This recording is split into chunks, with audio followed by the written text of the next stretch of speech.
pen felt heavy in my hand that morning. Sunlight poured through the lawyer's office window. Glinting off the gold band on my finger, Ethan sat beside me, his hand resting lightly on mine. "Just sign here." "Honey," he said softly.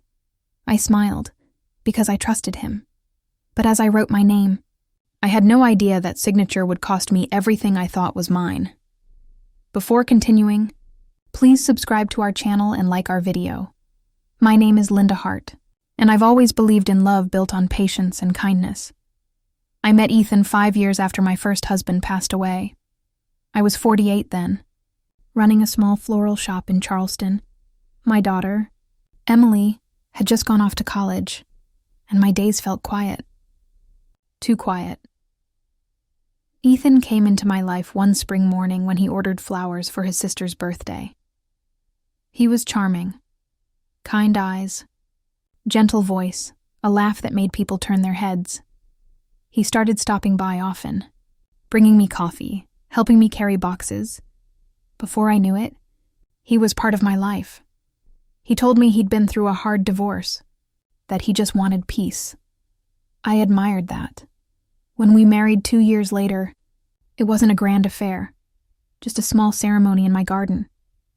The same garden I'd built with my late husband, now blooming with new beginnings. Ethan moved into my home, a large, old Southern house I'd inherited from my parents. I called it my piece of peace. He said it felt like our dream home. At first, he made me feel young again. We'd have quiet dinners on the porch, soft jazz playing, candles flickering, but slowly, little things began to change. He started talking about our investments and our shared future. He'd say things like, "It's just paperwork, babe. Couples do this all the time." He was charming, but he was also persuasive, and I didn't realize he was gently moving the line. Between ours and mine, it began with a call from his financial advisor. Ethan said they needed my signature on a few documents to consolidate our assets. He made it sound routine, just a matter of combining our finances for tax purposes. We went to a lawyer's office, downtown. The man seemed polite but quiet, almost avoiding eye contact with me. I remember asking, "This is just about taxes, right?" Ethan squeezed my hand. "Of course, sweetheart. It's just easier if everything's under one name." I smiled, embarrassed by my own doubt, and signed every paper they handed me. With that single stroke of ink, I unknowingly gave him control of my home, my shop, and even my family name. But I didn't know that. Not yet. The first sign came 2 months later. The property tax bill arrived, addressed not to Linda Hart, but to Ethan Hart Holdings. I laughed at first, thinking it was a clerical error. But when I showed it to Ethan, he brushed it off. "It's just the new registration name, honey. Makes things easier legally." I didn't understand, but I didn't push. Love, I thought, means trust. Then came the second sign, my business bank account. Suddenly showed Ethan's name beside mine. He told me he'd merged them for convenience. "Less paperwork," he said. I started feeling small, like my independence was quietly shrinking. Began making decisions without me. Selling old furniture, hiring people to update the house, withdrawing money for maintenance. One evening, I heard him on the phone talking about selling the property next quarter. I asked, "What property?" He smiled, poured himself a drink, and said, "Ours, of course. The market's good right now." I felt the air leave my lungs. "Ethan, that's my home." He looked at me, not with love, but with calculation. "Our home," he corrected. "And what's mine is ours, right?" I didn't sleep that night. I sat in the dark, replaying every paper I'd signed. Every time I'd smiled and said, "I trust you."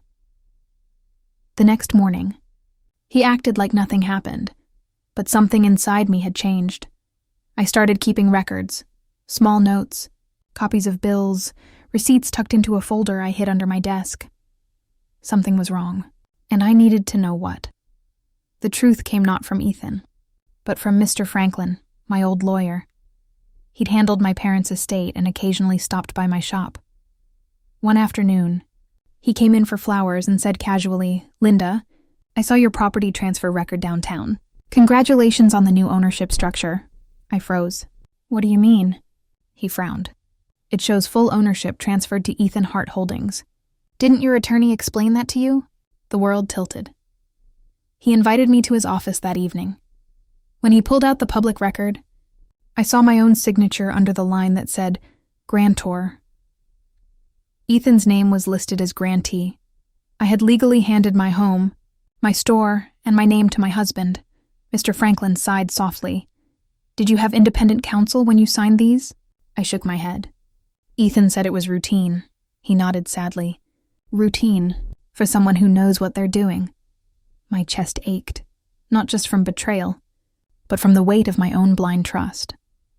That night, I sat alone on the porch, staring at the magnolia trees.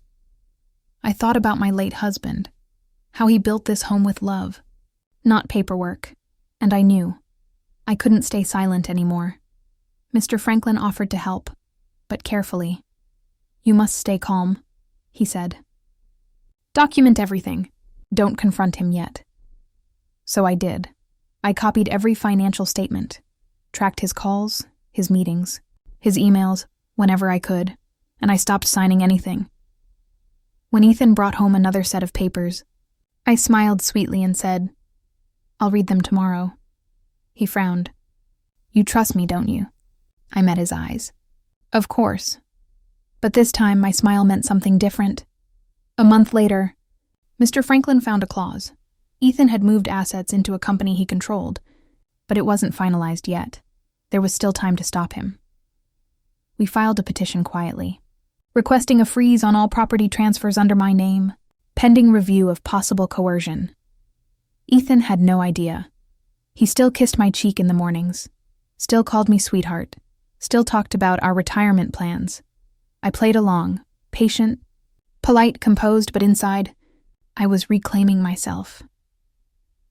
The truth came out in the same office where I'd once smiled and signed away everything.